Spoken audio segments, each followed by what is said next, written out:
All right, calling over the committee of the whole meeting for July 16th, 2024.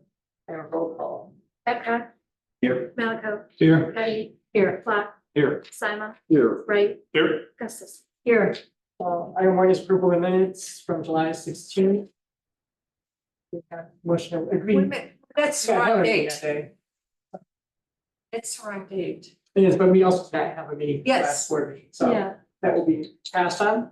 Public comment, is there any public comment?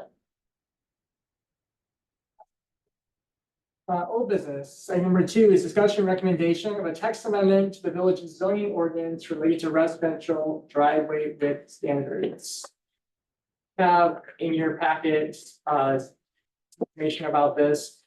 This was brought up previously, there was a variance request, several meetings ago, discussing this, requesting some changes to allow a little larger parts of the driveway.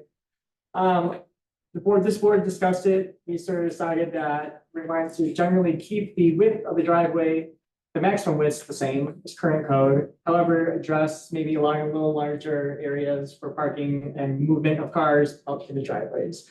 So the in front of you is a recommendation from staff after we went through it. To allow a slightly wider top of the driveway towards the garage, while keeping that front at the roadway itself, keeping it at the 24 degrees. ZBA had a hearing on this, public hearing on this last Wednesday. Generally approved this, discussion was to approve this, and they voted to approve it. The actual applicant whose variance was here, sure brought this to light initially. He was also there. He said this would work for him as well. He was very accepting of this and thinking this would work to make it a little easier for him to move his vehicle around.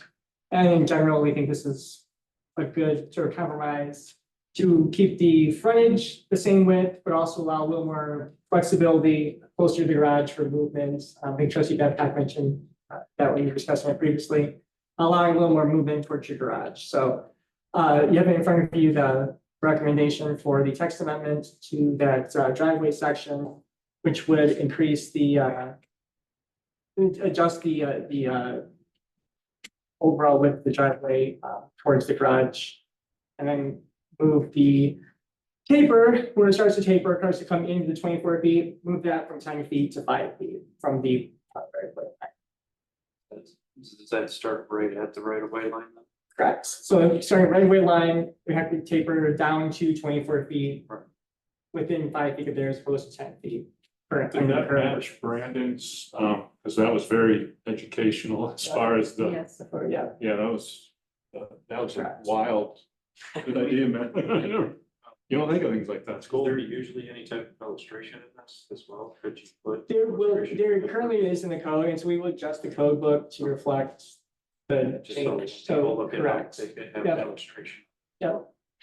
I think the recommendation also was to add this to the zoning application as well, that illustration to that zoning application, that's also in the code book. So we have a motion or any discussion about motion to send this to the board for approval. So moved. Second. Motion by trustee Patty, second by trustee Black. Any discussion or further discussion? All right, roll call vote. Simon. Yes. Wright. Yes. Black. Yes. Malaco. Yes. Petty. Yes. Babcock. Yes. Someone's gonna reach out to the guy on Baylor. Yes, and he actually was He was there. here on Wednesday. We Okay. talked to him. He's actually already submitted his application for Oh, cool. review. I mean, it's something that was possibly review for, we told him, it's always, Good for him. it may not be, but he's resubmitted based on this new If standards. it's done, good deal. Yeah. Item number 3 is discussion and recommendation of a text amendment to the village's zoning ordinance related to the residential accessory structure exterior facade materials. Currently in the village's code book, we do have requirements and basic requirements for what you have to have your residential structure be constructed of and the frontage of it.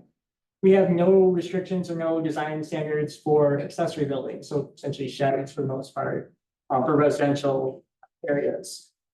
This actually came to light because we've had a few applications recently, for more industrial looking buildings to be placed in a residential neighborhoods. We talked with those property owners and suggested that they modify their, their designs to make it more fit with the residential nature of neighborhoods. However, we don't have anything in our code currently that actually does require essentially residential materials to be part of your sheds. So that is what this does. It sort of outlines types of allowable materials you have for a shed. I say probably 99% of the accessory buildings, sheds, we're talking about meet this standard. There are a few currently in the village that would not necessarily meet this. And they won't be changed, but for the vast majority of the buildings, most people are coming in with residential type materials on their residential structures. This just codifies that. So we've got something to rely on when we're reviewing those applications. So if there's any questions, a motion to send this to the board for approval, then we have discussion if there's any more discussion. So the buildings you said, that are already in the village that won't apply to this essentially. So if they go to do any updates to the exterior of them, or If they- mention you change it, Generally, if it's over They have to. 1%, so if they burn down, there's only one or two that I know or of. hail damage, stuff like that, I mean, And if they need to if replace the it's 1%, sign, they would have would to they have to? put the, that go by the our code? correct, yes. So when you say compatible with the primary building, that means like the siding, should the siding match the siding or? It has to match the siding, but we've listed materials in here, wood composite siding, seamless metal siding, metal panels, aluminum siding, vinyl siding. It just has to be made of a material that is generally a residential type material versus an industrial type material. So you can't have, I guess, like, big stone blocks, cinder blocks wouldn't be allowed in there. There's some metal siding that we've seen on some of them that look like a pole barn or make industrial building. Those type of metal siding that would not be allowed, but generally, Like almost everything we, sheet metal sheds, those would be allowed. Essentially. So depends what they're made of, but yeah, just yes, metal. correct, yes. $500 8x8. Yeah, most ones you see currently are going to be less, yeah. It's that seamless versus non-seamless, it's seamless versus, I think it's non-seamless actually, metal siding, that's what we're looking at for like the industrial type, but Joe? yes. When I attended the ZBA meeting, it seems like to me there was a diagram. And so the horizontal siding was what they wanted to approve, not the vertical. Does that make Let me sense? figure this play up, right? I'll put my screen up here. All right, Really briefly, just show you what we're talking about for seamed siding that would not be allowed in the future. because I was at the meeting.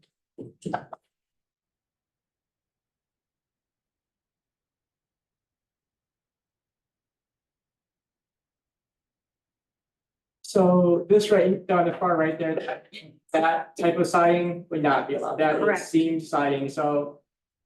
It looks like an industrial building, that is seamed siding, that's the type of siding generally we're talking about that would not be allowed. And then, yeah, so something for like an industrial, then seamless metal siding, just like quick image, you'll sort of recognize as you see. So a seamless siding, more like this, metal or vinyl or whatever, but it doesn't have all those. I'm sure there's all separate ones on there. That's all we're talking about. And really, this is actually all we're talking about are these. The majority of the ones we've had come in, we've seen a few come in recently with this type of metal siding or that type that's a little more industrial looking. And this actually puts a standard in place.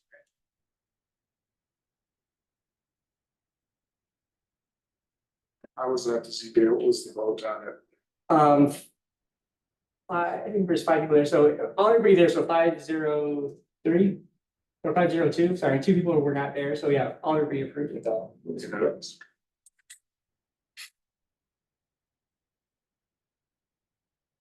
Make a motion, we send this to the board. Second, A motion by trustee Fox, second by trustee Sima, roll call. Malaco, Yes. Babcock, yes. Teddy, Yes, Simon, Yes. Wright, Yes. Yes, Yeah, that's board meeting for people. Item number 4 is discussion recommendation of labor agreement with the sergeants of the Village of Roscoe Police Department. Chief Holly. Go over this? Yes. So it's a sergeant agreement that it basically, well, majority of it mirrors the FOP contract that patrol has. We've always followed suit with the sergeants as to what the FOP contract is. We've always kind of mirrored that. There was an agreement back in 2020 that I believe actually went and passed through the board. It's never a signed agreement though. And I have worked with attorney Tom Green with our law firm. I've met with the sergeants, a couple of representatives from the sergeants, 2 of them, sat down with them. I had stuff that I wanted to put in there, just some wording. You know, they actually, the biggest thing, this was originated from the mayor event that we had this year. And was kind enough to give them legal representation. And this contract also that would have that in there as far as the legal representation for anything that when anything in forms of their duties, I'll cover that. We've changed a lot of the state mandated wording as far as bereavement leave, sick leave and stuff like that, that actually mirrors the FOP contract though. The expiration on this date was December 31st of 26. It would expire. The reason for that is when the FOP contract will expire. And so the idea is basically once the FOP creates a new agreement with the village, then the sergeants will be able to come to the village and whoever decides for however you like that to look. Representatives of the village meet with the sergeants to create a new agreement for them that will more likely mirror the document of the FOP contract again, and anything else of any other negotiations that wish to be discussed during that would be between the village and sergeants. We're just trying to get this put together, get it on paper, get a signed agreement for them. For that protection for anything during their official capacity. So the questions. So you said there was an original agreement that was supposed to be in 2020, so is this a new start date on this agreement, when we sign this? Tomorrow. It'll be tomorrow, whenever we sign it, okay, so we can get that done in a timely manner. Oh, yeah. Well, next If the board board meeting. approves it. Yeah, so approve that for the board meeting and then, 6th. Yeah, it immediately following that, I knew signed and effect.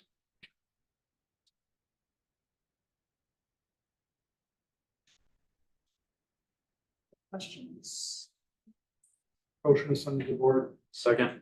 Okay, motion by Snow, second by trustee Black. You have a roll call vote, please.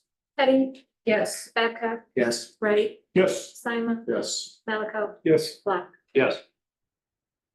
That'll be at board next board meeting. Item number 5, discussion recommendation of a special event permit for the Roscoe Lions Club Fall Festival and Parade to be held at the park on September 6th, 7th, and 8th. The 114th annual Fall Festival. This is going to be, Fall Festival, information on there, September. Dates I mentioned, September 6th through the 8th of this year, along with the parade. As of right now, I don't believe we have anybody set for alcohol purchase sales, so I don't believe we have any applications in for that right now. That will, I think likely we'll be talking to them about that, likely be coming to the board in the future. But right now, this is just the approval for the special event permit itself and then the parade permits. We have, Yeah. we have with us tonight, Mr. Hibbert, if you would please stand. Would you please stand Or wave. or wait? I would like to introduce to you Mr. Bill Hibbert, who is the organizer. Along with his wife. Yes. Of this fantastic parade, and we met and a few times and it's organized like clockwork. And only thank you, but they need volunteers. So if you're willing to help with pacing, right? Directing on the day of the parade, we'll sign them up, correct? Correct. Is there anything you would like to add or say? I'm sorry, Is there anything you would like to add or say or question? no, other than we, appreciate, the village of Roscoe for everything they do for the Roscoe Lions Club, allowing us to use Leland Park to have the festival. I've been a member of the club for 12 years and, it's been around a long time. I don't right offhand know the exact number, but it's been around for a while. We thank you for all of your. Appreciate it, conversation. including the police department. Thank you. Make a motion to send it to the board. Second. Motion by trustee Clark, second by trustee Malaco. Any more discussion or questions? And roll call vote. Clark, Yes. Babcock, Yes. Penny, Yes. Malaco, Yes. Simon, Yes. Right. Yes. Item number 6 is discussion recommendation of special event permit for the State Line Disc Golf Association Open, presented by Nick Summer of Country Financial, to be held at Porter Park on September 28th, 2024. One of many disc golf events we've had, very popular events we've had at Porter Park. Projected attendance on this one, estimate right now is 72 people. This is heavily added to Village Park, is why we had to bring it forward to the board here, so. Any questions? Otherwise, we can just have a motion for approval. So moved. So moved. Do we have a representative here tonight? Are Joshua Garcia? Yes. Oh, would you stand and introduce yourself to us, please? Josh Garcia, co-founder and board member of State Line Disc Golf Association. As Joe brought up, this, we've been in charge of running and maintaining and expanding the disc golf course there at Porter Park, which is now one of the top 5 disc golf courses in the area, I believe. Since it was just 12 holes to now 20, we've seen over 40,000 disc golf rounds annually, which is a huge bump. And we're actually competing with Rockford courses, which is huge for the Roscoe area. But yeah, this is one that we want to bring here as our season closer. And bring it to Porter Park to kind of showcase the expansion and the aesthetic of Porter Park. Thank you. Thank you. We really appreciate your endeavors to highlight what we have and attract more people to the village. Again, thank you. Thank you. Who are the parks ahead of us that we need to beat? Yep, Anna Page Park. Anna Page. But they have 2 courses out there? They have 3. 3. We'll work on it. We're trying to. Are you planning on having this like an annual thing on this date, like every year, or is it just a one-time thing, or? No, we want to, so right now, we're gonna start as a C tier, which is kind of the 3rd tier. We will bring professionals, we will bring amateurs. Right now, it's maxed at 72 just because it's a C tier. We do plan on bringing it every year. Right now, we're looking at getting an extra $4,000 in funding for it. So that tends to bring a lot of bigger names and more sponsorships, stuff like that. But yeah, to answer your question, this is kind of the lowest floor that we wanna do. We just wanna continue to grow it and make it bigger. Very cool.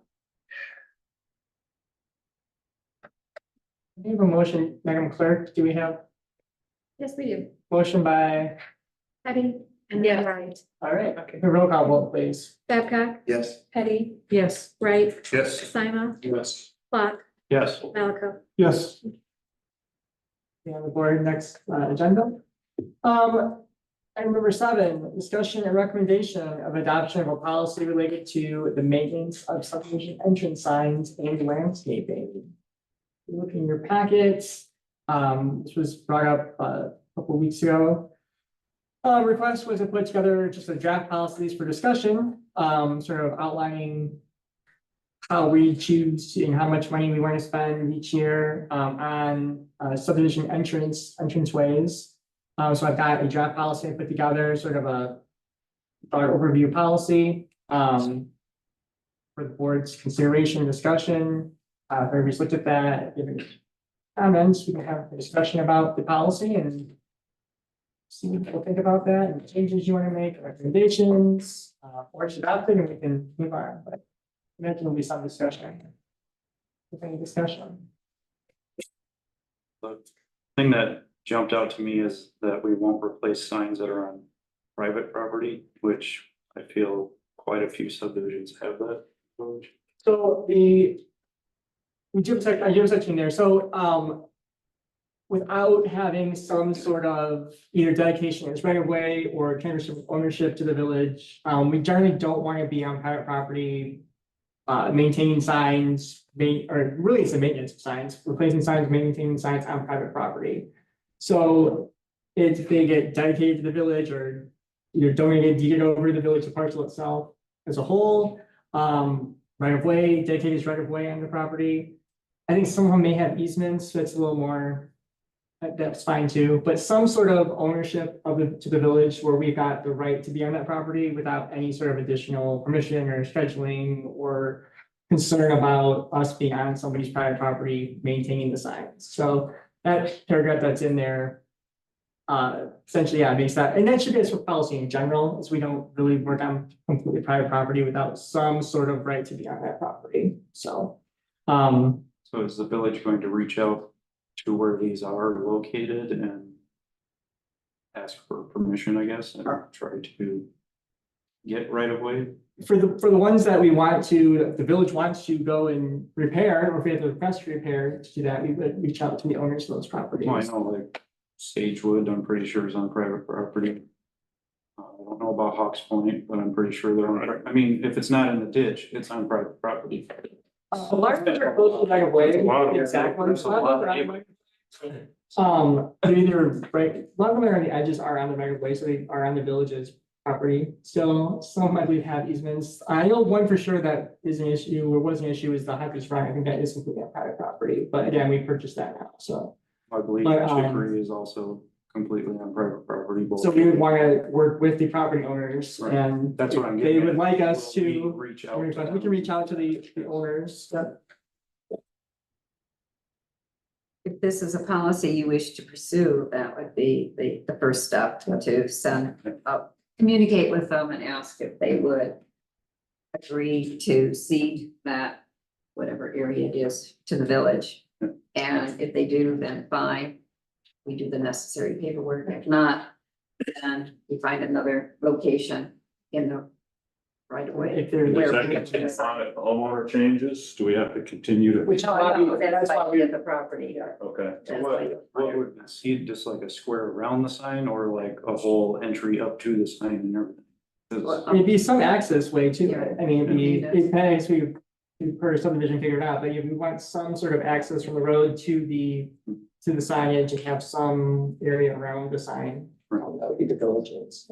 I feel like that's gonna be quite an issue with some people. Oh, I think that's the issue. I mean, it has been. We've asked residents before about that. We've been turned down before in the past too. So we definitely want to make sure that the residents who have those signs, on their property, are either maintaining it themselves or, if the village, if they're homeowners or the neighborhoods are requesting the village to work on it, then convincing their neighbors to allow us to do that. So we're working together. I guess for me, I'd like to lay it over and get a list of all the How many, neighborhoods that, yeah. how many do we have versus how many we don't? I guess, and if there's only 5 that we can even replace, what are we doing? Yes, until we communicate with all these homeowners. We're not gonna be able to replace 95% of the signs we have.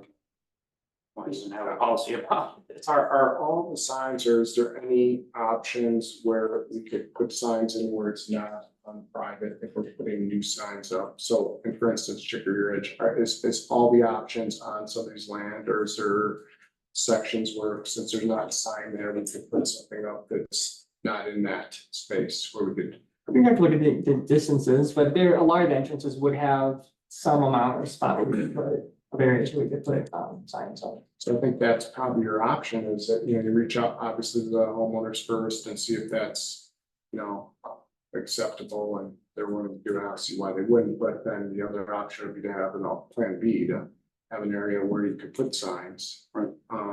You just like, I know a lot of our roads too, but up to county roads, so you can't put it, they have the first ditch and then ours is only 15 feet. And then you have to think of, any type of blocking views, turning you it's a nightmare. It's going to be a nightmare. Quite a bit of stuff to look into. Right.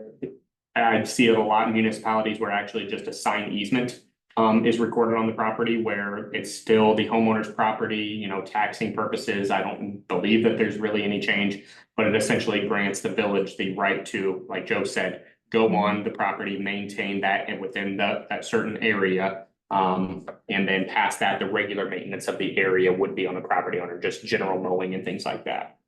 So it's Obviously, that still would the be backed by property owner's property doing it that way. if it's an easement, yeah.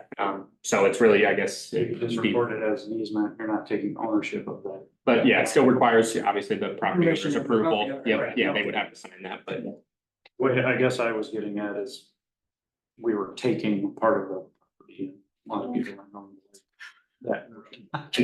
Some actually might help us too. Want to say, I don't want to maintain that anymore. So I think, like Joe said, it'd take a while, but yeah, we'd have to talk with every single one of the property owners and see what they would like to do. And some are still probably under the developer control, some are still HOA common property.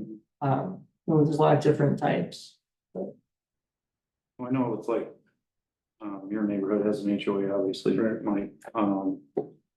And from what I've seen, we basically won't do much of anything for their signs, not even like painting the letters or anything. I don't see why that would be an issue for me, anyway. I'm reading that as a question I had about the clarification on the HOA, is that mean it says it's private, it's, private property, and it's, it's, remains responsibility of the owner, the HOA. So anything in that sign and that landscaping, the village won't help at all. So I do have on there, and I was trying to find ways to do this where we could address that too. If you look at the very last page 25 is the page number. It's the last page of that ordinance. I do have, this is something you can sign, I could put it in here, but I've got an option for a grant essentially program where up to that amount, so I have the arbitrary number $3,500 for any of these, right?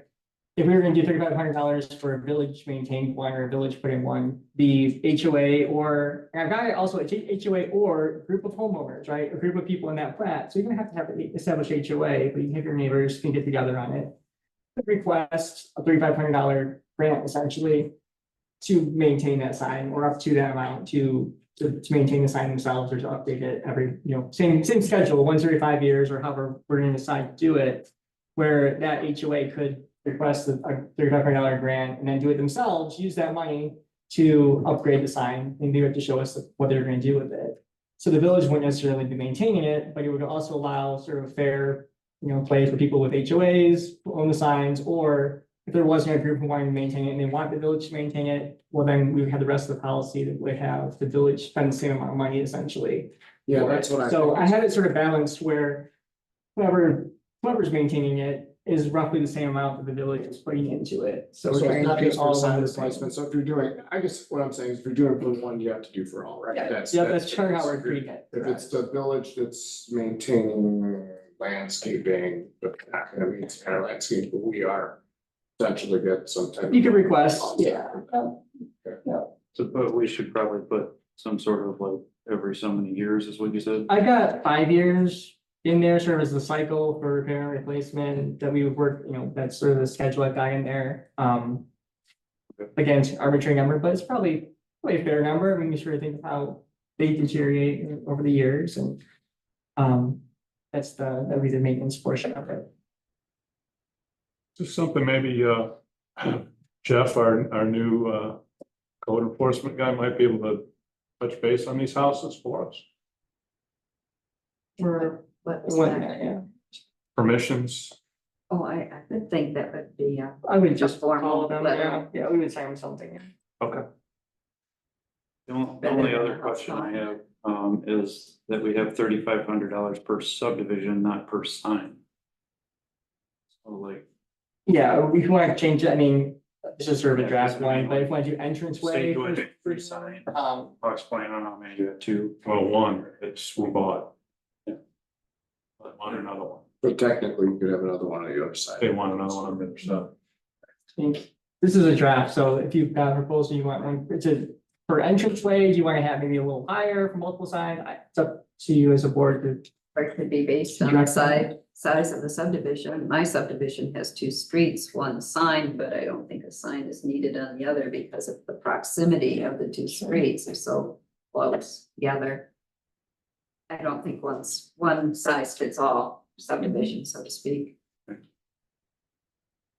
I guess I would do 3,500 per existing structure. Yes, Question. I think where there are signs, there should be no signs, right? We don't. Yeah, we don't want Where there this. are. Yeah. where well, we can't replace this one because. But And I guess then for future, I mean, to go with your point, then for future subdivisions that come in, and we should know this, so they say they come in and they plat these, we'll know where the signs are gonna be generally on those future subdivisions as well, so that sort of works with that, you know, if your existing sign, or when we approve the signage there, but an approved or existing sign. do we require, when they build the subdivision to put in the sign, or is that? We do not currently. I So was we thinking might, that. we might wanna consider agree. doing that too, Yeah. because why should we be putting up signs? Yeah. We have new signs, it should be, we're gonna have sign policy. We should have for new subdivisions that they should require a sign. I agree with that, and then it can already be platted within our zoning. That way we don't have to worry about being on private property or anything like that too. Yeah, I'm surprised we don't have that in It's putting the there. one in at,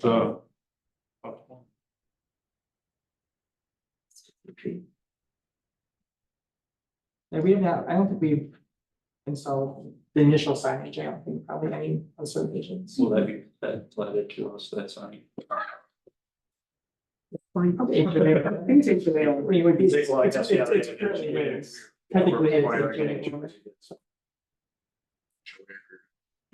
So is there a suggestion to revisit this after we learn how many of these signs are on private property? And then develop notification to these property owners and see how they react? Say wish to grant us an easement? Or if they do not, what did I hear? That the maintenance still is on the homeowner That or we look at moving the sign to and the area that an we area that we can, if we can move it to an area that we can maintain. Can access. so analyze. So for next time, I'm gonna add language in here we talked about tonight in general, some of those little tweaks that we talked about tonight, and then also we'll track down, we'll get a listing of who owns the signs throughout the village, the subdivision signs. Sounds good. So back to the committee of the whole in 2 weeks. Yeah, motion to lay over to next board, or next committee meeting. Motion to lay over. Second. Clark, Yes. Sima, Yes. Wright, yes. Babcock, Yes. Malaco, Yes. Titans. Yes. Now for items of the agenda, public comments, any more public comments or any public comment? General one. My name is John Martin, I'm the Lion. You're talking about the signs, you would think that if they're on a residence, that the resident himself would like the sign to be in good shape. And no matter what it takes, keep it in good shape. I would think that way if I had one. Right. Good thought. Yeah. You want it looking nice. You don't want it looking broken down on your property. I've got a general question. We received in the mail a letter about joining an electric group from the village. Does that also, we live in the township. Does that also include the township? So, so the list, no, it doesn't. However, those two things on that. First of all, the list is generated by ComEd. And we've worked with them in the past. The list does have people in the township incorrectly listed on it. Oh, So if you want to opt out, you can absolutely opt out. However, my understanding is if you do not opt out, you will be and we don't know about it, you'll likely be added into it until we get notified by either you or somebody else of it, like to be opting out of it.